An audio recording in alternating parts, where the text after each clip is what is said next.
ఈరోజు నేను దత్తి రాజేరు మండలం దత్తి సెక్రటరియట్కి వచ్చినప్పుడు నేను చూస్తున్నా ఎంతో అభిమానంగా ఎంతో ఉత్సాహంగా స్వాగతం పలికిన గ్రామ పెద్దలందరికీ గ్రామస్తులందరికీ స్వాగతం సుస్వాగతం అభినందనలు శుభాభినందనలు. సహచర మంత్రివర్గ సభ్యులు కొండపల్లి శ్రీనివాస్ గారు, సహచర మంత్రివర్గ సభ్యురాలు హోంశాఖ మంత్రి అనిత గారు, గౌరవ పార్లమెంట్ సభ్యుడు కలిశెట్టి అప్పలనాయుడు గారు, ఈరోజు సెర్ఫ్ CEO మీ అందరికీ మొదటి తారీఖు అయితే మొదటి గంటలోనే మీకు పింఛన్లు ఇప్పిస్తున్నటువంటి కరుణ గారు, పెన్షనర్స్ అయితే ఇక్కడ సత్యవతి గారు, యమున గారు, బంగారు కుటుంబాలు 2 ధనంజయ నాయుడు గారు, నాగమణి గారు, మార్గదర్శి త్రినాథరావు గారు, రవికుమార్ గారు, జిల్లా కలెక్టర్ రామసుందర్ రెడ్డి గారు, మరొకసారి మా యువతను చూస్తున్నా చాలా ఉత్సాహంగా ఈ కార్యక్రమంలో భాగస్వాములు అవుతున్నారు. ఇంకో పక్కన మా చిన్నారులు చూస్తున్న పిల్లల్ని తల్లికి వందనం హుషారు ఇంకా ఉంది, చాలా ఉత్సాహంగా ఉన్నారు. మా ఆడబిడ్డలను చూస్తున్న ఫుల్ జోష్లో ఉన్నారు. ఈ మధ్యకాలంలో స్త్రీశక్తి బస్సు పెడితే ఎంత ఉత్సాహంగా మీటింగ్కి వెళ్తున్నారో, బస్సులో వెళ్తున్నారో, నా మీటింగులు కూడా అంతే జోరుగా హుషారుగా వస్తున్నారు. అలాంటి నా తెలుగింటి ఆడపడుచులందరికీ నమస్కారాలు, అభినందనలు, శుభాభినందనలు. మొట్టమొదటిసారిగా దసరా శుభాకాంక్షలు. రేపు రాబోయేది మళ్ళీ దీపావళి వస్తుంది. దీపావళికి కూడా అడ్వాన్స్ కంగ్రాచులేషన్, శుభాకాంక్షలు. ఇప్పుడు పండగలే పండగలు. ఒకప్పుడు పండగ చేసుకోవాలంటే చాలా ఇబ్బందులు. ఈరోజు ఎవ్వరికీ ఇబ్బంది లేదు. ప్రతి నెల మొదటి తారీఖు వస్తుందంటే అదొక పింఛన్ల పండగ అని చెప్పి నేను మీకు తెలియజేస్తున్నా. దేశంలోనే కాదు ప్రపంచంలోనే ఎక్కడా ఇవ్వని విధంగా ఆర్థిక భరోసా కల్పించే ఏకైక ప్రభుత్వం ఎన్డీఏ ప్రభుత్వం. అది ప్రభుత్వానికి పేదల పట్లుండే అభిమానం. 63,50,765 మందికి పింఛన్లు ఇస్తున్నాం. నెలలో ఈ ఒక్క కార్యక్రమంలో 2,745 కోట్ల పింఛన్ కింద ఇస్తున్నాం నెలవారీగా. 16 నెలలైంది నేను వచ్చి ముఖ్యమంత్రిగా. 48,019 కోట్ల రూపాయలు ఈ పేదవాళ్ళకి ఇచ్చిన ఏకైక ప్రభుత్వం ఈ ప్రభుత్వం అని చెప్పి నేను మీకు తెలియజేస్తున్నా. ఇంకొక పక్కన ఎవరైనా చనిపోతే చనిపోయిన నెల నుంచి వితంతో పింఛన్ ఇస్తున్నాం. ఇంకొక పక్క మీరు చూస్తే ఒక నెలలో తీసుకోకపోతే 2వ నెలలో ఇస్తున్నాం. ఆ విధంగా ఈ నెలలో 10,579 మందికి 4,23,00,000 వితంతో పింఛన్లు ఇచ్చాం. 2వ నెల కూడా పింఛను 2 కలిపితే 1,34,023 మందికి 108 కోట్లు ఇచ్చాం. 2 నెలలు తీసుకోకపోతే 3వ నెలలో 11,545 మందికి 14 కోట్లు ఇచ్చాం. ఇంత మునుపంతా కూడా మీరు చూస్తే ఒక నెల తీసుకోకపోతే కట్ చేసేవాళ్ళు, 2వ నెల తీసుకోకపోతే 2 నెలలు కట్ చేసేవాళ్ళు. నేను అది ఆలోచించలేదు. ప్రభుత్వానికి లాభం కాదు, ఈ పేదవాళ్లకు న్యాయం చేయాలనే ఏకైక ధ్యేయంతో 2 నెలలు తీసుకోకపోతే 3వ నెల కూడా ఇస్తున్నా. మీరు ఇంటి దగ్గరే ఉంటే కాదు, మీరెక్కడుంటే అక్కడికి ఎత్తుక్కుంటా మా వాళ్ళు వస్తున్నారు. నరేగా పనులు చేస్తే పని దగ్గరికి వస్తున్నారు. హాస్పిటల్లో ఉంటే హాస్పిటల్కి వచ్చి ఇస్తున్నారు. బంధువుల ఇంట్లో ఉంటే బంధువుల ఇంట్లో ఇస్తున్నారు. ఇంతవరకు ఎప్పుడూ జరగలేదు. ఎవరైనా సరే వృద్ధాప్య హాస్టల్లో ఉంటే అక్కడ కూడా ఈ పింఛన్లు ఇస్తున్నామని చెప్పి నేను మీకు తెలియజేస్తున్నా. ఒక్క విజయనగరం ప్రతి నెల 2,75,682 మందికి పింఛన్లు ఇస్తున్నాం. దగ్గర 117 కోట్లు ఇస్తున్నాం. గజపతి నగరం నియోజకవర్గంలో 39,641 మందికి ఇస్తున్నాం. 17 కోట్లు ఇస్తున్నాం. మీ దత్తి గ్రామంలో 706 మందికి నెలవారీగా 29 లక్షల రూపాయలు మీకు ఇస్తున్నాం. మీ ఆదాయం వ్యవసాయం కంటే పింఛన్లోనే ఎక్కువ ఆదాయం వస్తూ ఉంది. ప్రతి ఒక్క ఇల్లు కూడా కవర్ చేసే పరిస్థితికి వచ్చాం. ఇక్కడ మీరు చూస్తే నేను ఆ రోజు పింఛన్లు పెంచాను. పింఛన్లు ప్రారంభించిందే తెలుగుదేశం. మీరు ఒక్కసారి చరిత్ర గుర్తుపెట్టుకోవాలి. నందమూరి తారక రామారావు గారు 85లో 30 రూపాయలతో ప్రారంభించిన పింఛన్ ఇది. నేను 95లో ముఖ్యమంత్రి అయినప్పుడు 75 రూపాయలు చేశా. మళ్ళీ 2014లో ముఖ్యమంత్రి అయినప్పుడు 1000 రూపాయలు చేసి 2000 చేశా. 200ని 2000 అంటే దగ్గర 10 రెట్లు పెంచిన ఏకైక ప్రభుత్వం ఆరో తెలుగుదేశం ప్రభుత్వం. ఆ తర్వాత మీరు చూస్తే మొన్న నేను వచ్చిన తర్వాత 24 ఏప్రిల్ నుంచే పెంచుతానని చెప్పాను. మీరు ఓట్లేసి జూన్లో వేశారు. పింఛను ఏప్రిల్ నుంచే మీకు ఇచ్చామంటే ఈ పేదవాళ్ల పట్ల ఈ ప్రభుత్వానికి ఉండే అభిమానం అని చెప్పి మరొకసారి మీ అందరికీ విజ్ఞప్తి చేస్తున్నా. ఈరోజు భారతదేశంలో చాలా రాష్ట్రాలు ఉన్నాయి. ఏ రాష్ట్రంలో ఈ విధంగా పింఛన్లు ఇవ్వడం లేదు. ఈరోజు మీరు చూస్తే 4,000 వితంతువులకి వృద్ధులకి, 6,000 రూపాయలు దివ్యాంగులకి, ఎవరైనా కిడ్నీ పేషెంట్ ఉంటే అదే మరిగా డయాలసిస్ చేసుకుంటే 10,000 రూపాయలు ఇచ్చాం. అదే సమయంలో బెడ్కే పరిమితం అయిపోతే అలాంటి వాళ్లకు 15,000 ఇస్తున్నాం. అంటే ఈ ప్రభుత్వం ఒక మానవత్వంతో ఆలోచిస్తున్నాను.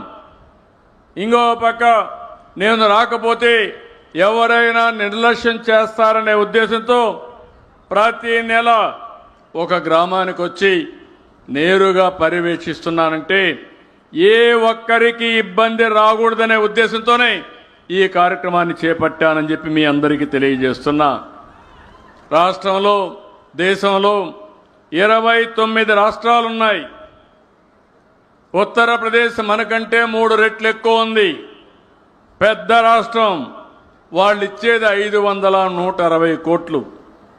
తెలంగాణ రాష్ట్రం నేనే ఆ రోజు సంపద సృష్టించాం. మనకంటే ఆదాయం ఎక్కువ వస్తుంది.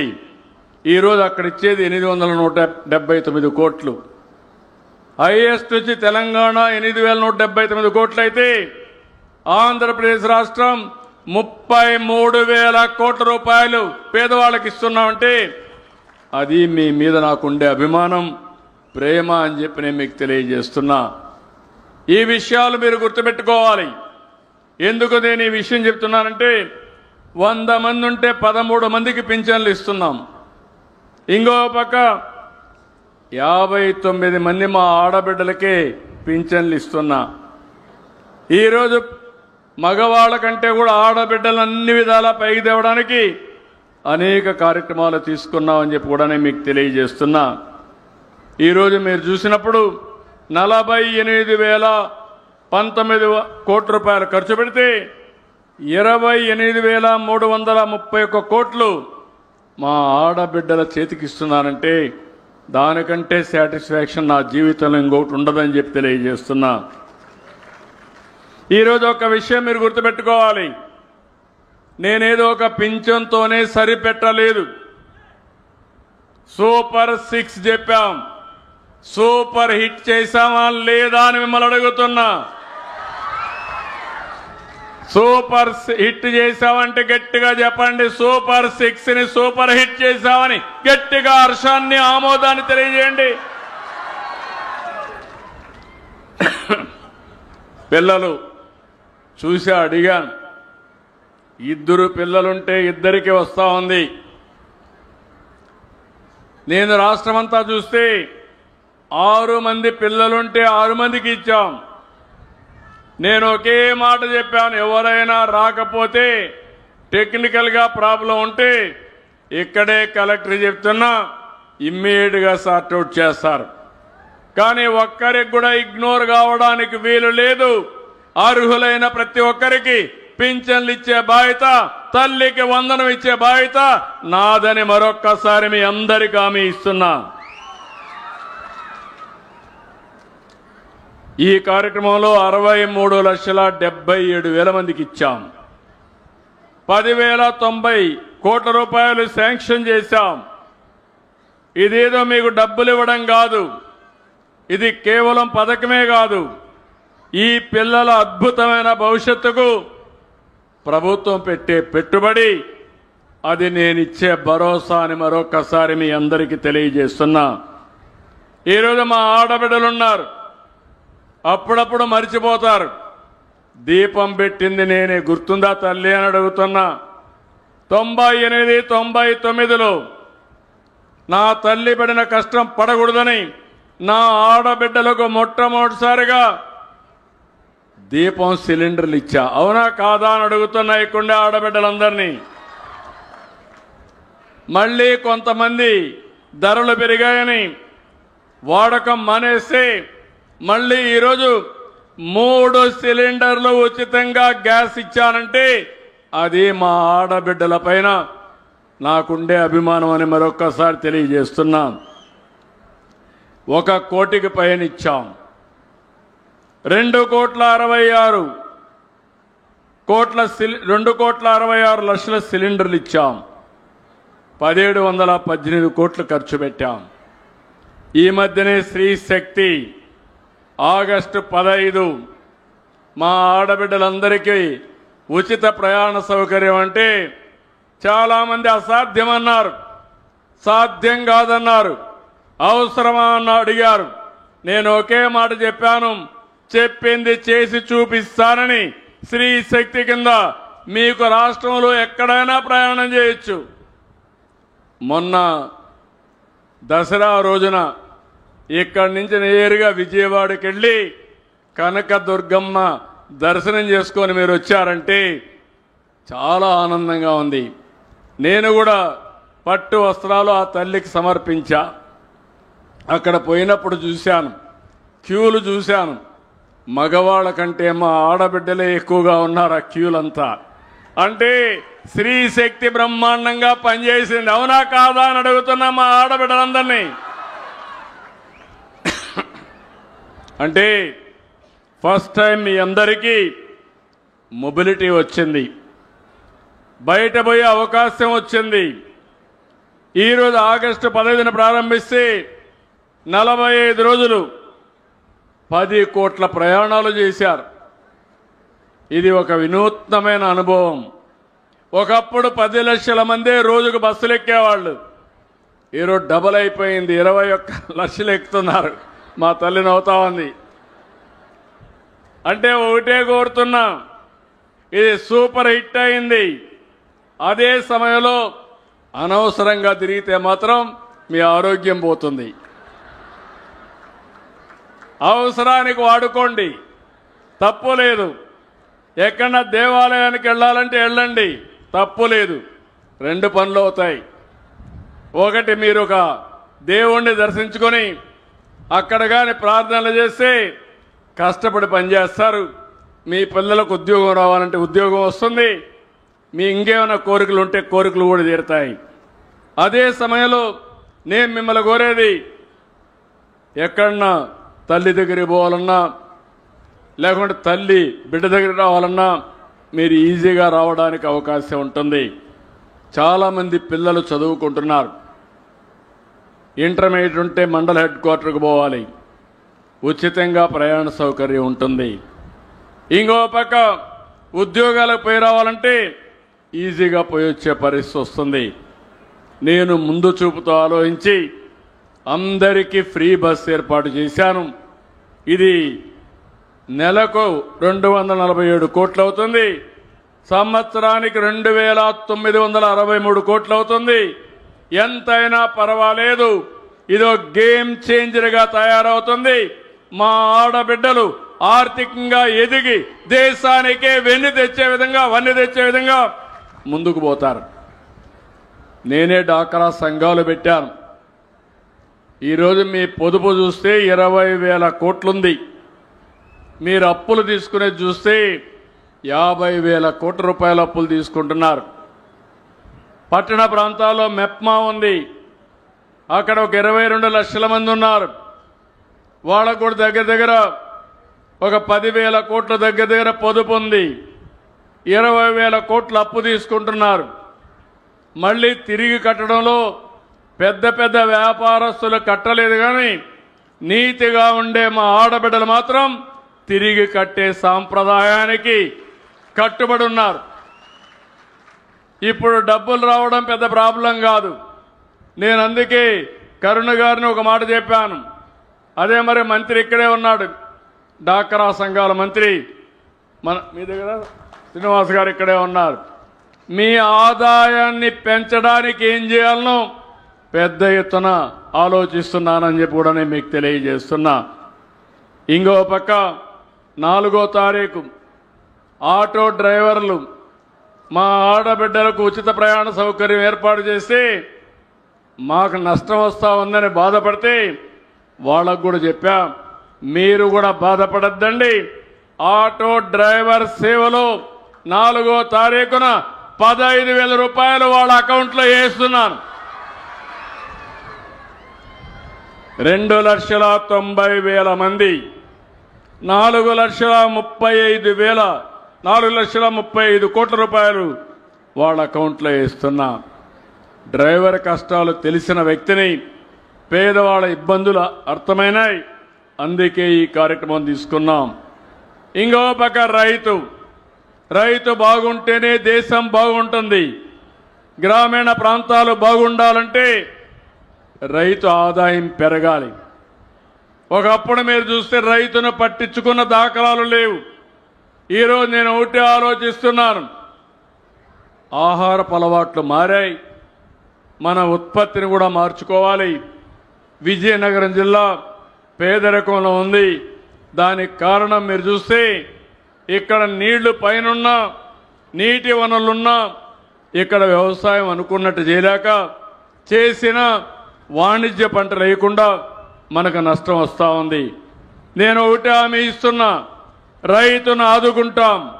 అందుకే అన్నదాత సుఖీభవ కింద 20,000 ఇస్తా అన్నాం. మొదట విడత 7,000 వేసాం. మిగిలిన 14,000 కూడా మీ అకౌంట్లో వేసే బాధ్యత మాదని మరొక్కసారి మీ అందరికీ హామీ ఇస్తున్నా. 46,85,000 వేసాం. 3,174 కోట్ల రూపాయలు మీ అకౌంట్లో వేసి ఒక విజయనగరంలో 2,27,000 మందికి 152 కోట్ల రూపాయలు జమ చేశాం. ఇక్కడే యువత ఉన్నారు. నేను ఒకటే చెప్తున్నా మా యువత అందరికీ, నేను ఆ రోజు చాలా స్పష్టంగా చెప్పాను, సూపర్ 6లో మొట్టమొదటిది మెగా డిఎస్సి చేస్తానని మొదటి సంతకం పెట్టాను. సంవత్సరంలో పూర్తి చేశాను. మీ నియోజకవర్గంలో 107 మందికి ఉద్యోగాలు వచ్చాయంటే అది ఈ ప్రభుత్వం యొక్క పట్టుదల. మొన్నే అందరినీ పిలిచాను, నేనే సర్టిఫికెట్లు ఇచ్చాను. వాళ్ళ ఆనందం చూస్తే నేను చాలా మీటింగులకు వెళ్ళాను, కానీ వాళ్ళ ఉద్యోగం వచ్చిన వాళ్ళందరూ చాలా జుబిలెంట్గా ఉన్నారు, చాలా ఆనందంగా ఉన్నారు. మొట్టమొదటిసారిగా ఉద్యోగం వచ్చిన వాళ్ళ ఉత్సాహం ఎట్లుంటుందో నేను చూశాను. నేను ఒకటే చెప్తున్నా, ఈ రాష్ట్రంలో యువతకు ఒకటే విజ్ఞప్తి చేస్తున్నా, మీకు నేను అండగా ఉంటా. ఉద్యోగాలు కల్పించే బాధ్యత నాది. ఇప్పటికే మీరు చూస్తే 10 లక్షల కోట్ల రూపాయలు పెట్టుబడులు వచ్చాయి. ఇవన్నీ అయితే 9,50,000 మందికి ఉద్యోగాలు వస్తాయి. ఇక్కడ ఒకసారి చూసినప్పుడు నేను ఆ రోజు చెప్పింది 20 లక్షల ఉద్యోగాలు 5 ఏళ్లు ఇస్తా అన్నాం. ఈ 15 నెలల్లో 4,71,574 మందికి ఉద్యోగాలు ఇచ్చాం. ప్రభుత్వంలో టీచర్లకి 15,941 ఇచ్చాం. అదే మరి వివిధ డిపార్ట్మెంట్లో 9,093 ఇచ్చాం. పోలీస్ శాఖలో 6,100 మందికి ఇచ్చాం. ఈరోజు నేను చెప్పాను, వర్క్ ఫ్రమ్ హోమ్ చదువుకున్న వాళ్ళు ఉన్నారు, మీ ఇంటి దగ్గరనే మీరు పనిచేసే అవకాశాన్ని కల్పిస్తున్నాం. 5,500 మందికి ఉద్యోగాలు ఇచ్చాం. విశాఖపట్నం మీకు దగ్గరే ఉంటుంది. భోగాపురం ఎయిర్పోర్ట్ వస్తూ ఉంది. ఇప్పుడే టీసీఎస్ వచ్చింది, కాగ్నిజెంట్ వస్తూ ఉంది, గూగుల్ క్యాంపస్ వస్తూ ఉంది. గూగుల్ క్యాంపస్ వస్తే భారతదేశానికి ఒకప్పుడు హైదరాబాద్ ఐటీ క్యాపిటల్ అయితే విశాఖపట్నం ఏఐ క్యాపిటల్గా, డేటా సెంటర్ క్యాపిటల్గా తయారవుతుంది. ఇక్కడే మీకు సెంట్రల్ యూనివర్సిటీ పక్కనే ట్రైబల్ యూనివర్సిటీ వస్తుంది. ఇక్కడ చదువుకుంటే నేరుగా విశాఖపట్నం పోయి వేరే ప్రపంచానికి పోయే పని లేకుండా ఉద్యోగాలు వస్తాయని చెప్పి కూడా నేను మీకు తెలియజేస్తున్నా. ఈరోజు అన్నా క్యాంటీన్ పేదవాళ్లకు 5 రూపాయలకే భోజనం పెడుతున్నాం. ఇంకా దీన్ని పెంచుతున్నాం. పెంచి ఎక్కడికక్కడ ఎలాంటి ఇబ్బందులు లేకుండా ముందుకు తీసుకుపోతున్నాం. తొందరలోనే అందరి ఆరోగ్యం కోసం హెల్త్ ఇన్సూరెన్స్ పెట్టాం. డబ్బులుండేవాళ్ళు లేని వాళ్ళని వ్యత్యాసం లేకుండా ప్రతి ఒక్కరికి 2,50,000 రూపాయలు యూనివర్సల్ హెల్త్ ఇన్సూరెన్స్ చేసిన పార్టీ ఇది. దేశంలో ఎక్కడా జరగలేదు, మన దగ్గరనే చేశాం. పేదవాళ్ళకి ఇప్పుడుండే దాన్ని కంటిన్యూ చేసి 25 లక్షల వరకు ఇస్తానని చెప్పి నేను మీ అందరికీ తెలియజేస్తున్నా. ఇంకో పక్కన ఈరోజు మీరు చూస్తే 2029కి అందరికీ ఇళ్లు కట్టించే బాధ్యత నాది. 2 సెంట్లు పట్టణ ప్రాంతాల్లో, గ్రామీణ ప్రాంతాల్లో 3 సెంట్లు ఇస్తాం. ఈ నెలలోనే దీపావళి కంటే ముందు 3 లక్షల ఇండ్లకు గృహప్రవేశం చేసి వాళ్ళందరికీ నిజమైన దీపావళి పండుగ ఏర్పాటు చేసే బాధ్యత మాదని మీ అందరికీ హామీ ఇస్తున్నా. ఇంకొక 6 లక్షల ఇండ్లు రాబోయే సంవత్సరం జూన్ లోపల పూర్తి చేస్తాం. నిన్న మొన్న మీరు చూశారు, మీ అందరికీ దసరా, దీపావళి, జీఎస్టీ వచ్చింది. దీనివల్ల సూపర్ జీఎస్టీ వల్ల మీ పొదుపు కూడా సూపర్గా చేసుకునే అవకాశం వచ్చింది. ధరలు తగ్గాయి, కొనుగోలు శక్తి పెరిగింది, మీ ఆదాయం పెరుగుతుంది. మీరు వాడే అన్ని వస్తువులను మీరు చూస్తే నిత్యావసర వస్తువులు కానీ, మందులు, వ్యవసాయ పరికరాలు, కారు కావాలంటే కారు కూడా ధర తగ్గింది, ఎలక్ట్రానిక్ వస్తువుల ధరలు తగ్గాయి. ఈ విధంగా మొత్తం పేద మధ్యతరగతి కుటుంబాలకి వెసులుబాటు కల్పిస్తూ ఎక్కడ కూడా కన్ఫ్యూజన్ లేకుండా, ఒకప్పుడైతే ఎంత ఇస్తారో తెలిసేది కాదు. ఈరోజు 2,5,18,0 పేదవాళ్ళు వాడే వస్తువులకి ట్యాక్స్ లేదు. కొన్ని వస్తువులకు 5%. బాగా పెద్దవాళ్ళు ఉంటే అలాంటి వస్తువులకు మాత్రం 18% చేశారు.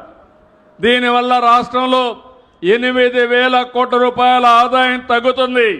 తగ్గినా పర్వాలేదు, మా పేద ప్రజలకి 8,000 కోట్ల రూపాయల ఆదాయం వస్తుందని చెప్పి మీ అందరికీ తెలియజేస్తున్నా. కొత్త స్లాబ్ల వల్ల ప్రతి నెల దగ్గర 1,500 రూపాయలు మీకు ఆదా అవుతుంది.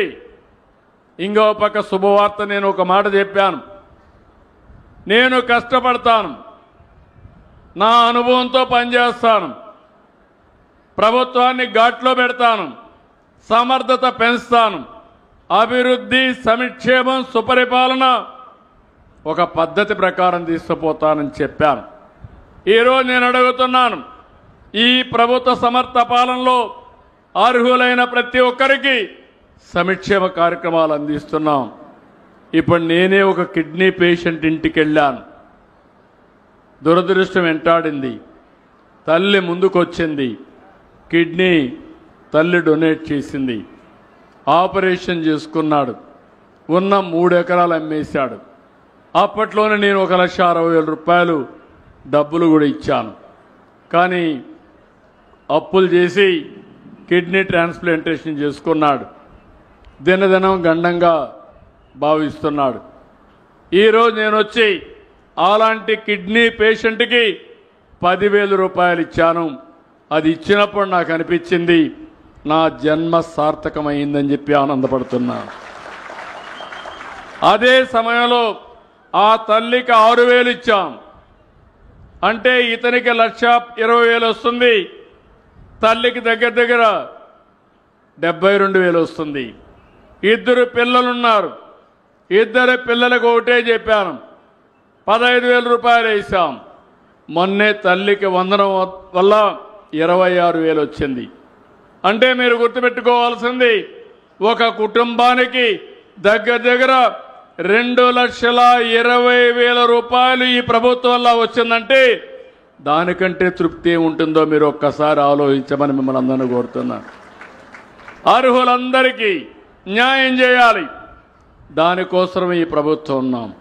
ఇంకో పక్క సమర్థత పెంచుతున్నాం. ఒకప్పుడు విద్యుత్ ధరలు విపరీతంగా పెంచారు. 9 సార్లు పెంచారు. 32,000 కోట్ల రూపాయలు మీ మీద భారం వేశారు. నేను వస్తానే చెప్పాను. నేను వచ్చిన తర్వాత విద్యుత్ రంగం పనితీరు మెరుగవుతుంది. ధరలు తగ్గించకపోయినా పెంచనని చెప్పా. కానీ ఈరోజు వాళ్ళు పెంచిన ధర కూడా ట్రూ ఆఫ్ ఛార్జెస్ని తగ్గించిన ఘనత ఈ ప్రభుత్వానిదే అని చెప్పి నేను మీకు తెలియజేస్తున్నా. నవంబర్ 13 నుంచి మీకేసినటువంటి ట్రూ ఆఫ్ ఛార్జెస్ అన్ని 13 పైసలు యూనిట్కి తగ్గుతాయి. ఆ తర్వాత ఒకటి హామీ ఇస్తున్నా, కరెంటు ఛార్జీలు పెంచమన్నాం, పెంచాం.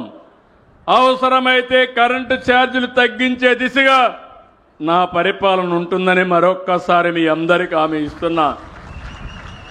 ఎక్కడికక్కడ వోల్టేజ్ ఉంటుంది, కరెంటు కట్టలుండవు, ధరలు పెరగవు. మీ ఇంటి మీదనే కరెంటు తయారు చేసుకునే వ్యవస్థ, మీ పొలంలో కరెంటు తయారు చేసుకునే విధంగా ఉచితంగా పెట్టిస్తా. నేను ఒకటే మిమ్మల్ని కోరుతున్నాను, రైతుల ముందుకొస్తే మీ పొలాల్లోనే సోలార్ పెట్టిస్తాం. మీరు అది పెట్టుకుంటే మీరు నీళ్లు మీరే తోడుకోవచ్చు. ఒకవేళ మిగిలిన కరెంటు ఉంటే గ్రిడ్కి ఇవ్వండి. మీరు వాడుకోవాలంటే ఇంటికి వాడుకోండి. మీకు వాహనాలుంటే ఛార్జ్ చేసుకోవడానికి వాడుకోండి, కరెంటు వాహనాలు పెట్టుకొని. అప్పుడు ఇంక డబ్బులు కట్టే పరిస్థితి కూడా లేదు. ఒకవేళ కానీ ఎప్పటికప్పుడు మీ దగ్గర కరెంటు లేనప్పుడు గ్రిడ్కి ఇచ్చి మీకు అవసరమైనప్పుడు మళ్ళా తీసుకునే ఏర్పాటు కూడా చేస్తాను. నేను ఒకటే ఆలోచిస్తున్నాను, వెనుకబడిన వర్గాలు ఉన్నారు ఈ జిల్లాలో. మీకు ప్రత్యేకంగా ఒక కార్యక్రమం తీసుకొచ్చాం. మీ ఇంటి మీద మీరు కరెంటు ఉత్పత్తి చేసుకుంటే 3 కిలోవాట్ల వరకు 98,000 రూపాయలు సబ్సిడీ ఇస్తా. దానికంటే ఎక్కువ ఉంటే అప్పు తీసుకొని మీరు కరెంట్ ఛార్జీలు కట్టే డబ్బులు దానికి కడితే ఇది మీ సొంతం అవుతుంది. తర్వాత ఉచితంగా కరెంటు వాడుకునే అవకాశం వస్తుంది. షెడ్యూల్ కులాలైతే, షెడ్యూల్ తెగలైతే 2 కిలోవాట్ల వరకు నేను ఉచితంగా కరెంటు పెట్టిస్తా. మీరు 1 పైసా కట్టే పరిస్థితి ఉండదని చెప్పి కూడా నేను మీకు తెలియజేస్తున్నా. ఇలాంటి కార్యక్రమాలతో మనం ముందుకు పోతున్నాం. ఈరోజు ఇక్కడుండే మిమ్మల్ని అందరూ ఒకటే కోరుతున్నాను, ఉత్తరాంధ్ర, విశాఖపట్నం, శ్రీకాకుళం, విజయనగరం పేదరికం ఉండే జిల్లా. ఈరోజు మీరు ఇక్కడ చూస్తే నేను సీఎంగా ఉన్నప్పుడే వంశధార, నాగావళి ఇవన్నీ కూడా అప్పుడే ఇక్కడే తోటపల్లి, అదే మరిగా ఆ రోజే మనం ప్రారంభించాం. అనేక ప్రాజెక్టులు ప్రారంభించాం. తారక రామ తీర్థసాగర్ ఇవన్నీ ప్రారంభించాం. ఈరోజు ఉత్తరాంధ్రలో 2000 కోట్లు ఖర్చు పెట్టి 100% అన్ని ప్రాజెక్టులు 2 సంవత్సరాల లోపల పూర్తి చేసే బాధ్యత నాదని మరొకసారి మీ అందరికీ హామీ ఇస్తున్నా. తారక రామారావు తీర్థసాగర్ నేనే ఫౌండేషన్ వేశాను. ఎప్పుడు వేశానంటే 2000 ఆ ప్రాంతంలో వేశాను. 25 ఏళ్ళైనా ఇంకా పూర్తి కాలేదు. ఇమ్మీడియట్గా పూర్తి చేస్తాం. తోటపల్లి రిజర్వాయర్కి నేనే ఆ రోజు ఫౌండేషన్ వేసి మళ్ళీ నేనే పూర్తి చేశాను. మళ్ళీ వదిలేశారు. కుడి కాలువ, గజపతి నగర్ కాలువలు పూర్తి చేస్తాం. ఇంకో పక్కన ఈ జిల్లాలో మీరు కొన్ని విషయాలు కూడా చెప్పారు. ఇప్పటికే మీరు ఒక్కసారి ఆలోచిస్తే మొత్తం ఉత్తరాంధ్రలో రాబోయే రోజుల్లో అనేక అభివృద్ధి కార్యక్రమాలు చేస్తాం. Visakhapatnam steel plant కాపాడాం. 11,440 కోట్లు ఇప్పించాం. ఇంకో పక్కన విశాఖపట్నంలో ఏదైతే రైల్వే జోన్ కూడా తీసుకొచ్చాం. ఇంకో పక్కన ఆర్సీఆర్ మితలైతే 1,47,00,000తో స్టీల్ ప్లాంట్ ఏర్పాటు చేస్తున్నారు. విశాఖపట్నం ఒక ఐటీ క్యాపిటల్గా తయారవుతుంది. టీసీఎస్ వస్తూ ఉంది, కాగ్నిజెంట్ వస్తూ ఉంది, గూగుల్ వస్తుంది, ఎక్సెంచర్స్ వస్తాయి. ప్రపంచ స్థాయి కంపెనీలకన్నింటికీ కేంద్రంగా ఉంటుంది. భోగాపురం ఎయిర్పోర్ట్ వస్తుంది. మీ ఊరికి భోగాపురం పోవాలంటే 1 గంటలో పోవచ్చు. విశాఖపట్నం వాళ్ళకంటే మీకు అనుకూలంగా ఉంటుంది. ఇది విజయనగర అభివృద్ధికి పెద్ద ఎత్తున దోహదం చేస్తుందని చెప్పి కూడా నేను మీకు తెలియజేస్తున్నా. ఇంకో పక్క వైజాగ్ రాయ్పూర్ గ్రీన్ఫీల్డ్ హైవేతో సెంట్రల్ ఇండియా కనెక్టివిటీ పెరుగుతుంది. ఇంకో పక్క మీరు ఒక్కసారి చూస్తే నేను చెప్పిన అన్ని ప్రాజెక్టులు పూర్తి చేసి ఉత్తరాంధ్ర సుజల స్రవంతిని కూడా పూర్తి చేసి గోదావరి నుంచి వంశధారకు అనుసంధానం చేస్తాం. ఇంత మునిపి మన వంశధార నాగావళి అనుసంధానం చేశాం. ఇప్పుడు నాగావళి నుంచి వేదవతి వరకు తీసుకొస్తాం. అదే మరి ఉత్తరాంధ్ర సుజల స్రవంతి పైకి తీసుకొచ్చి వేదావతి కలిపి మొత్తం వంశధార వరకు తీసుకుపోతామని చెప్పి కూడా నేను మీకు తెలియజేస్తున్నా. దీనివల్ల మీకు నీటి ఎద్దడి లేదు. ఇప్పుడే మన మిత్రులు ఒక రిక్వెస్ట్ కూడా చేశారు. ఆ రిక్వెస్ట్ను చూస్తే ఏదైతే సార్వగడ్డ మినీ రిజర్వాయర్ 26 కోట్లు అవుతుంది. దత్తి రాజేరు గజపతి నగర మండలాలకి పెద్ద ఎత్తున నీటి వనరులు కల్పించే పరిస్థితి వస్తుంది. 27 కోట్లు అవుతుంది. అయినా పర్వాలేదు, 2 సంవత్సరాల లోపల పూర్తి చేసి మీకు నీళ్లు ఇచ్చే బాధ్యత ఈ ప్రభుత్వాన్ని. ఇదే కాకుండా గిరిజన విశ్వవిద్యాలయం పక్కనే వస్తుంది. ఇంత మునుపైతే ఒక ప్రభుత్వం ఉండేది. ప్రభుత్వం వస్తూ ఉంటే మీరు చూసుంటారు, అప్పుడు చెట్లన్నీ నరికేసేవాళ్ళు, పరదాలు కట్టేవాళ్ళు. ఉన్నాయా ఇప్పుడు పరదాలు? చెట్లు నరుకుతున్నారా ఇప్పుడు? ఎవరైనా వచ్చిన వాళ్ళు వెళ్ళిపోతారని పక్కనంతా కూడా గోతులు తవ్వేవాళ్ళు పోనీయకుండా. పోలీసులు అడ్డం పడేవాళ్ళు. నిజమా అబద్ధమా అని మిమ్మల్ని అడుగుతున్నా. వాస్తవం అయితే ఒక్కసారి గుర్తు తెచ్చుకొని చప్పట్లు కొట్టుండే వాస్తవని. ఎవరు నవ్వినా అప్పుడుండే ప్రభుత్వం మిమ్మల్ని వేధించేవాళ్ళు. అవునా కాదు? కేసులు పెట్టేవాళ్ళు. నవ్వడానికి వీల్లేదు, ఫ్రీగా మాట్లాడడానికి వీల్లేదు. ఎన్ని ఇబ్బందులు పెట్టాలనో అన్ని ఇబ్బందులు పెట్టారు. 2024లో మళ్ళీ రాష్ట్రానికి స్వాతంత్రం వచ్చిందంటే, మీరందరూ స్వేచ్ఛగా ఉన్నారంటే అది ఈ యొక్క ఎన్డీఏ ప్రభుత్వం ఇచ్చినటువంటి స్వాతంత్రం అని చెప్పి కూడా నేను మీకు తెలియజేస్తున్నా. నాకు కానీ కక్ష ఉంటే విశ్వవిద్యాలయాన్ని మళ్ళా మార్చాలి. మార్చను. నేను తుగ్లక్ కాదు. ఆ తుగ్లక్ రోజులు అయిపోయినాయి. అందుకే ఇక్కడే కడతా, ఇంకా బాగా కడతా, డబ్బులు ఇప్పిస్తా. ఇప్పించడమే కాదు, ఒక మంచి విశ్వవిద్యాలయాన్ని ఇక్కడ ఏర్పాటు చేసే బాధ్యత నాదని మీ అందరికీ హామీ ఇస్తున్నా.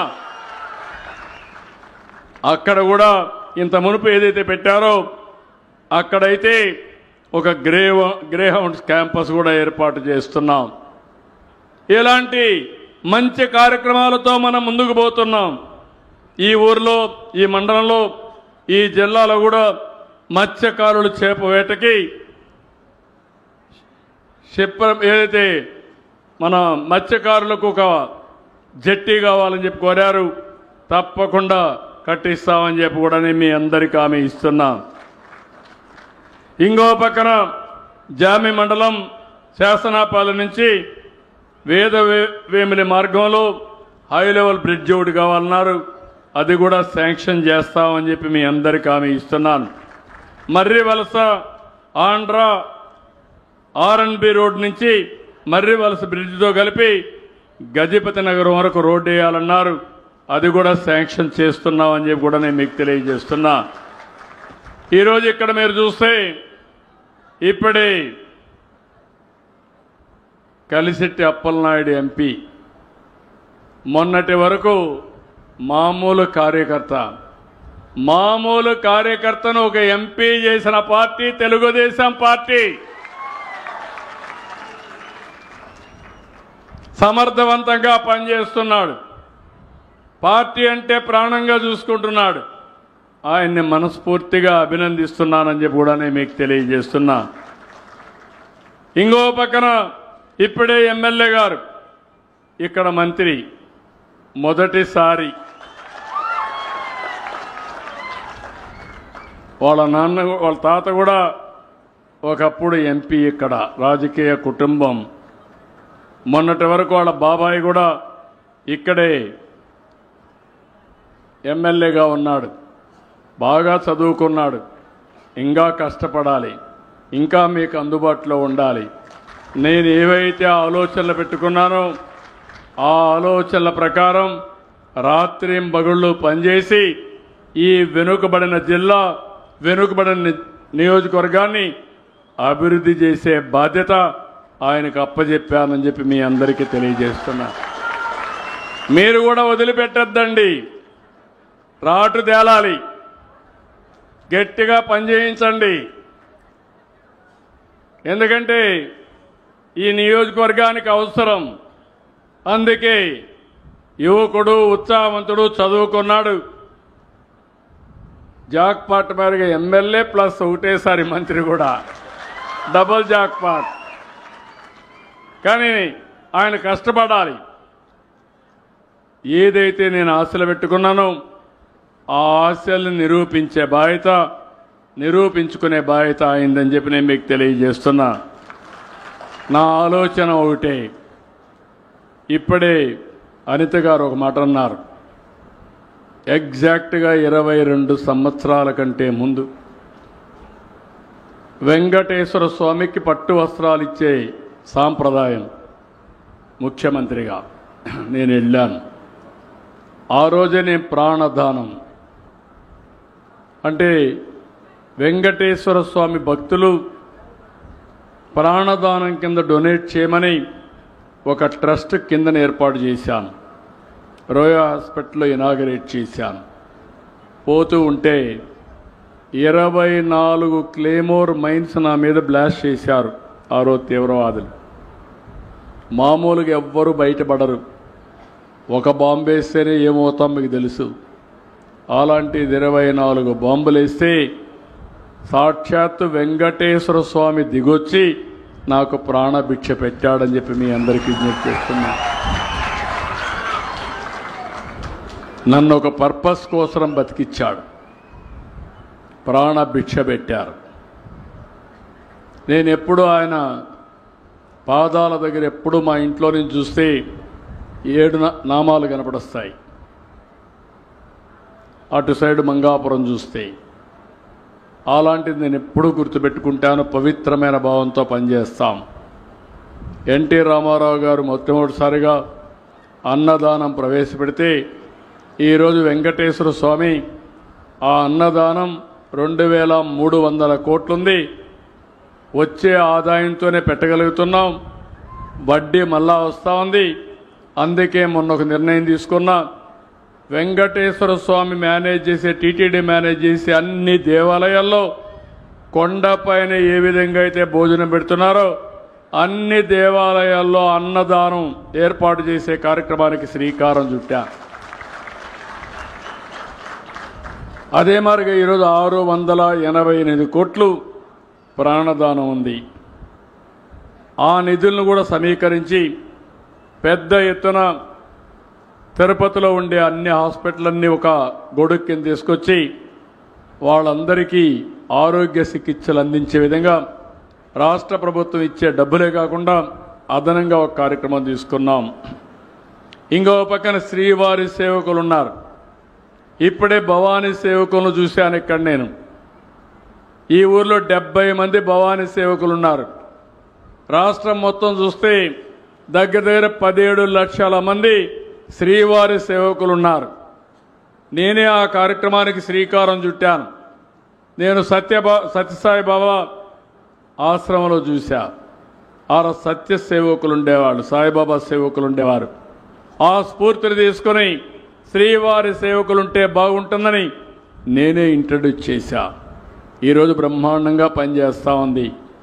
నిన్న బ్రహ్మోత్సవాలు చాలా బాగా చేశారంటే ఎవరైతే శ్రీవారి సేవకులు వచ్చి వాలంటరీ వర్క్ చేసి బ్రహ్మాండంగా జయప్రదం చేశారు. వారందరినీ అభినందిస్తున్నా. ఇప్పుడు ఒక పిలుపు కూడా ఇచ్చాను. మొన్న డాక్టర్స్ ఉంటారు, విదేశాల్లో ఉంటారు, మీరందరూ రండి. ఒక వారం తిరుపతిలో పేదవాళ్ళకు వైద్యం చేయండి, తర్వాత దేవుని దగ్గరికి వెళ్ళండి. ముందు మానవ సేవ, తర్వాత మాధవ సేవ.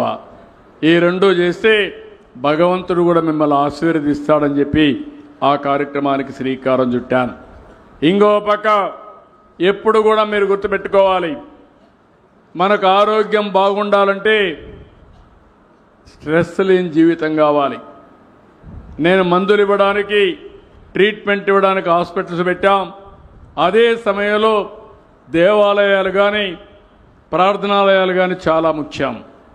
అందుకే మొన్నే టీటీడీకి చెప్పాం, ఎప్పుడో ప్రారంభించాం ఒక ట్రస్ట్.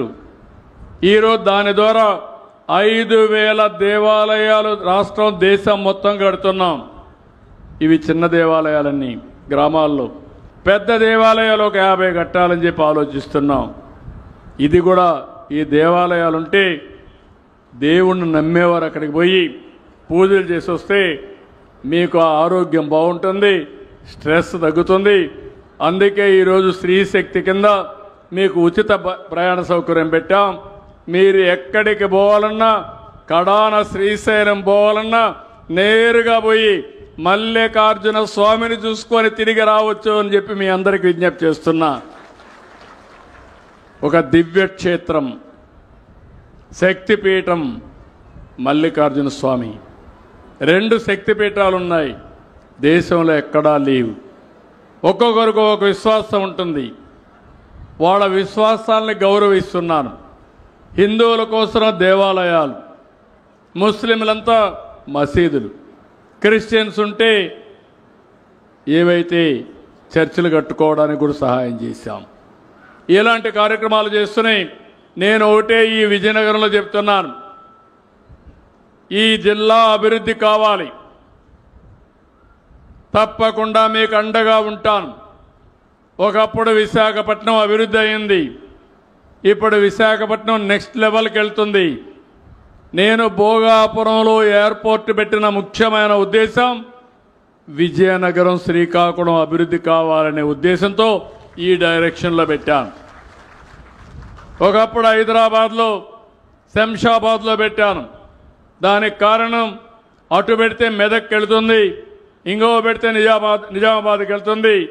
అట్లా కాదు, మహబూబ్నగర్ జిల్లా, నల్గొండ జిల్లా అభివృద్ధి కావాలని ఆ రోజు శంషాబాద్లో పెట్టాను. ఈసారి నేను తీసుకుపోయి ఈస్ట్ గోదావరి పాయకరావుపేట సైడ్ పెట్టుండదు, కానీ ఆ సైడ్ కంటే ఈ సైడ్ వస్తే ఉత్తరాంధ్రకు న్యాయం జరుగుతుందనే ఉద్దేశంతో భోగాపురంలో పెట్టామని చెప్పి నేను మీకు తెలియజేస్తున్నా. ఆ ఎయిర్పోర్ట్ కూడా నాశనం చేశారు. ఎప్పుడో ప్రారంభం కావాల్సిన ఎయిర్పోర్ట్ డిలే అయిపోయింది. నేను వస్తానే మళ్ళీ ట్రాక్లో పెట్టాను. ఈ ఉత్తరాంధ్రకు సంబంధించిన వ్యక్తి రామ్మోహన్ నాయుడు ఈరోజు కేంద్రంలో మంత్రిగా ఉన్నాడు. ఆయన్ని కూడా మంత్రిగా చేసుకున్నాం. ఈరోజు ఆయన ఆధ్వర్యంలో ఆగస్టు నెక్స్ట్ ఇయర్ 26 ఆగస్టుకి భోగాపురం ఎయిర్పోర్ట్ ఇనాగరేషన్ అవుతుంది. ఆ తర్వాత ఈ ప్రాంతంలో పెద్ద ఎత్తున పరిశ్రమలు వస్తాయి. మీరు ఎక్కడికి కావాలన్న కనెక్టివిటీ వస్తుంది. నేను ఒకటే పెట్టుకున్నాను, ప్రతి ఇంటికి ఒక ఎంఎస్ఎంఈ పారిశ్రామికవేత్త కావాలని. ప్రతి నియోజకవర్గంలో ఎంఎస్ఎంఈ పార్కులు పెట్టాలని. విశాఖ కేంద్రంగా ఉత్తరాంధ్ర మొత్తం పెద్ద ఎత్తున పరిశ్రమలు పెట్టడానికి ఈ ప్రభుత్వం ముందుకు పోతున్నామని చెప్పి కూడా నేను మీకు తెలియజేస్తున్నా. నేను ఎన్నోసార్లు చెప్పాను, నేనేదో సంక్షేమ కార్యక్రమాలు ఇవ్వడమే కాదు, అభివృద్ధి తెలిసిన ప్రభుత్వం ఇది. అభివృద్ధి చేస్తాం. అభివృద్ధి చేస్తూనే నేను నా జీవితాంతం పేదవాళ్ల పక్షాన్నే ఉంటా. ఎవరికి అండగా ఉండాలనో వారికి అండగా ఉంటానని మరొక్కసారి మీ అందరికీ హామీ ఇస్తున్నా. చివరి ఊపిరున్నంత వరకు, చివరి రక్తపు బొట్టున్నంత వరకు ఈ పేదవాళ్ళ కోసం, ఈ ప్రజల కోసం పనిచేస్తానని మరొక్కసారి మీ అందరికీ హామీ ఇస్తున్నా. అందుకే నేను సంక్షేమమే కాకుండా అభివృద్ధి చేస్తూనే మీ అందరికీ కష్టాలు లేని సుపరిపాలన. ఈరోజు మీరు చూసుంటారు, ఇప్పుడిప్పుడు ఏ పని కావాలన్నా ఆఫీసుకు పోయే పని లేదు. ఇంకా అన్నీ సెల్ ఫోన్ ద్వారా చేసుకునే అవకాశాలు వచ్చేస్తున్నాయి. లంచాలు ఇచ్చే పని లేకుండా చేయాలని ఆలోచిస్తున్నాను. అది కూడా మీ అందరికీ హామీ ఇస్తున్నా. మీరు నాతో సహకరిస్తే ₹1 లంచం లేకుండా సుపరిపాలన ఇచ్చే బాధ్యత నాదని మరొకసారి మీ అందరికీ హామీ ఇస్తున్నా. రోడ్లు వ్యవస్థ బాగుండాలని. ఒకప్పుడు గుంతలు పడిన రోడ్లు, ఈరోజు అన్ని గుంతలు పూడ్చాం. ఈరోజు రోడ్లన్నీ బాగు చేస్తాం. రవాణా సౌకర్యాలని బాగు చేస్తాం. అభివృద్ధికి పెద్దపీట వేస్తామని కూడా మీ అందరికీ తెలియజేస్తున్నా. ఇలాంటి కార్యక్రమాలు మనం పెట్టుకొని ముందుకు పోయినప్పుడు నేను ఇచ్చే సంక్షేమం చేసే అభివృద్ధి వల్ల కొంతమంది పైకి వస్తారు. అదే సమయంలో నేను ఒక పిలిపిచ్చాను, P4 అని. అంటే బంగారు కుటుంబాలు, పేదవాళ్ళందరినీ ఐడెంటిఫై చేశాం. సమాజంలో అట్టడుగు నుండి 10 లక్షల కుటుంబాలను ఐడెంటిఫై చేశాం. సమాజంలో పైకొచ్చిన వాళ్ళని మార్గదర్శకులుగా ఎంపిక చేశాం. వీళ్ళు 1,00,000 మంది అయ్యారు. 1,00,000 మంది 10 లక్షల మందిని దత్తత తీసుకుంటున్నారు. ఈరోజు ఏ విధంగా చేస్తారో వాళ్ళు మీకు ఒకసారి చెప్తారు. నేను ఎందుకంటే సమాజాన్ని అభివృద్ధి చేయడం, పేదరికాన్ని నిర్మూలించడం నా ఒక్కరి బాధ్యతే కాదు. సమాజం వల్ల పైకొచ్చిన ప్రతి ఒక్క వ్యక్తి కింది వాళ్ళను కూడా పైకి తీసుకొచ్చే బాధ్యత తీసుకోవాలి. అలాంటి కార్యక్రమానికి శ్రీకారం చుట్టాం. ఇది దేశంలో మొట్టమొదటిది. ఇది జరిగితే ఆర్థిక అసమానతలు తగ్గించి మెరుగైన జీవన ప్రమాణాలు మీకు ఇవ్వడానికి ఉపయోగపడుతుంది. నా ఆశయం ఒకటి, 2047, ఇప్పుడు 25లో ఉన్నాం. 47 అంటే 22 సంవత్సరాలు. 2000లో నేను విజన్ 2020 తీసుకొచ్చాను. ఆ రోజు మన ఆంధ్రప్రదేశ్ రాష్ట్రానికి. ఈరోజు హైదరాబాద్ దానికి నమూనా, దానికి సాక్షి. ఈరోజు 47కు నేను ఏదైతే తీసుకొస్తున్నానో ఎవ్వరికి అనుమానం అవసరం లేదు. మీరు ఒకటే చేయాల్సింది, నేను చెప్పేది మీరు అర్థం చేసుకోండి, మీరు కూడా అనుసంధానం కాండి, దీన్ని ఆచరించండి. తప్పకుండా మీ అందరూ పైకి వస్తారని చెప్పి మీ అందరికీ విజ్ఞప్తి చేస్తున్నా. అట్లా కాకుండా కొన్ని పార్టీలు ఉంటాయి, వాళ్ళు చెయ్యరు, వేరే వాళ్ళు చేస్తూ ఉంటే చేయనియరు. తప్పుడు వార్తలు వేస్తారు, సోషల్ మీడియాలో చెప్పి ప్రజల్ని రెచ్చగొట్టాలనుకుంటున్నారు. నేను అందుకే చెప్పా, ఈ CBN 14 సంవత్సరం CBN కాదు, 1995 CBN అని చెప్తున్నా. ఎవరికైనా డౌట్ ఉంటే ఒకసారి పాత చరిత్రకి వెళ్తే, ఎవరైనా కానీ law and order problem create చేయాలంటే అదే చివరి రోజు. మా ఆడబిడ్డల జోలుకొస్తే కబద్దార్ జాగ్రత్తగా ఉండండి. ఒకవేళ గంజాయి మత్తుంటే గంజాయి మత్తు వదిలిస్తా, రాజకీయ ముసుగుంటే ముసుగు తొలగిస్తా, రౌడీల్ని రౌడీలుగానే చూస్తానని చెప్పి మరొక్కసారి హెచ్చరిస్తున్నా. స్వేచ్ఛ, రక్షణ, మా ఆడబిడ్డలు ఫ్రీగా తిరిగే రోజు వస్తే దానికంటే మించిన ఆనందం ఇంకోటి ఉండదు. దీనికి అందరినీ సహకరించమంటున్నా. సహకరిస్తే సహకారం తీసుకుంటా, అడ్డం వస్తే ఏం చేయాలో చేసి చూపిస్తా. తమాషా కాదు. అందుకే మిమ్మల్ని కూడా కోరుతున్నా. ఈరోజు నేను చూసినప్పుడు అనిపిస్తుంది, నేను వచ్చినప్పటి నుంచి చూస్తున్న 2 గంటల 17 నిమిషాలు అయింది, అయినా ఒక్కరు కదలలేదంటే దీన్ని చూసిన తర్వాత నా మీద ఈ ప్రభుత్వం పైన మీకు విశ్వాసం ఉంది. ఈ విశ్వాసాన్ని కొనసాగించండి. మీరే చూస్తారు ఏం చేయబోతున్నామో. ఎందుకంటే మీరందరూ ఆశీర్వదిస్తే అదే నాకు బలం. మీరందరూ ఓట్లేశారు. నేను మా మిత్రుడు పవన్ కళ్యాణ్ ఇద్దరం కలిసి పోటీ చేశాం. బీజేపీ కలిసి వచ్చింది. 3 పార్టీలు, డబల్ ఇంజన్ సర్కార్, డబల్ డిజిట్ గ్రోత్ వచ్చింది. దీనివల్ల లాభాలు ఏంటని మీరు ఆలోచిస్తే, కేంద్రంలో ప్రభుత్వం ఉంది, ఇక్కడ ప్రభుత్వం ఉంది. నేను ఏది కూడా వదిలిపెట్టను. దానికి కేంద్రం సహకరిస్తున్నారు.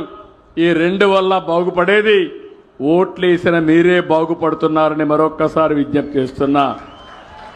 57% ఓట్లేశారు, 94% అభ్యర్థులు గెలిపించారు. నేను అందుకే చెప్పాను, ఇద్దరు కొత్త వాళ్ళైనా కొత్త జోడి యంగ్స్టర్స్ ఇద్దరిని గెలిపించిన ఘనత మీదే. నేను వాళ్ళని కూడా వదిలిపెట్టను. వీళ్ళనే కాదు, అందరు ఎమ్మెల్యేలకు చెప్తున్నా, 1 to 1 చెప్తున్నా, వాస్తవాలు తెప్పించుకుంటున్నా, ఎప్పటికప్పుడు చెప్తున్నా. మారే వరకు ప్రయత్నం చేస్తా. మారకపోతే ఏం చేయాలో నేను మాత్రం ఒకే లక్ష్యం. ఆ లక్ష్యం ఈ పేదవాళ్ళు బాగుపడాలి, ఈ రాష్ట్రం అన్ని రంగాల్లో అభివృద్ధి కావాలి. అదే సమయంలో అధికార యంత్రాంగానికి కూడా చెప్పా, మీరు పనిచేయండి, శ్రద్ధ పెట్టండి, మీకు నేను అండగా ఉంటా. కానీ అందరినీ, ఉద్యోగస్తులందరినీ సరిగా చూసుకుంటాం. వాళ్ళు కూడా మన భాగస్వాములే అభివృద్ధిలో. కానీ అట్లని చెప్పి మేము పనిచేయం అంటే మాత్రం కుదరదు. ముందు నేను తిట్టేవాడిని, ఇప్పుడు తిట్టను. మీరు ఎందుకు చెయ్యలేదో ప్రజల దగ్గరకు వచ్చి మిమ్మల్ని నిలబెడతానని చెప్పి నేను మీకు తెలియజేస్తున్నా. అలాంటి డేటా అంతా కూడా తయారు చేశా. ఈ ఊర్లో ఏం జరిగిందో నాకు ఇన్ఫర్మేషన్ ఉంటుంది, నా సెల్ ఫోన్లోనే ఉంటుంది. ఎత్తుక్కునే పని కూడా లేదు. ఈ సెల్ ఫోన్లు అన్నీ ఉంటాయి. అందుకే అందరినీ కోరుతున్నా, అందరం కలుద్దాం, సమిష్టిగా పనిచేద్దాం. ముందు మారికి నేను హార్డ్ వర్క్ చేయమనడంలా, స్మార్ట్ వర్క్ చేయమంటున్నా. ఒకప్పుడు విపరీతంగా కష్టపడేవాళ్ళం, పరిగెత్తిచ్చేవాడిని. ఇప్పుడు పరిగెత్తక్కల్లా. 10 గంటల నుంచి 5 గంటలు పనిచేస్తే మధ్యాహ్నం 1 గంట రెస్ట్ తీసుకుంటే, భోజనం చేసి పనిచేస్తే ఏమి నష్టం లేదు. ఈ 6 గంటలు పనిచేయండి, మీరు బ్రహ్మాండంగా అన్ని పనులు అయిపోతాయని చెప్పి కూడా నేను మీకు తెలియజేస్తున్నా. కొత్త ఒరవడికి శ్రీకారం చుడుతున్నా. మీరే చూస్తారు 5 ఏళ్లలో ఏ విధంగా పనులు వస్తాయో. ఒక నిర్దిష్టమైన విధానాలు, నిర్దిష్టమైన ప్రోగ్రెస్ ఇచ్చే బాధ్యత నాది, దానికి సహకరించే బాధ్యత మీది. ఇప్పుడు నేను అన్నీ చేసిన తర్వాత ఎవడో వచ్చేది చెప్తే మీకు అనుమానం వస్తే అది ప్రమాదానికి దారితీస్తుంది. అట్లా కాకుండా మీరు ఆలోచించాల్సింది మీ భవిష్యత్తు కోసం ఆలోచించండి, మీ పిల్లల భవిష్యత్తు కోసం ఆలోచించండి.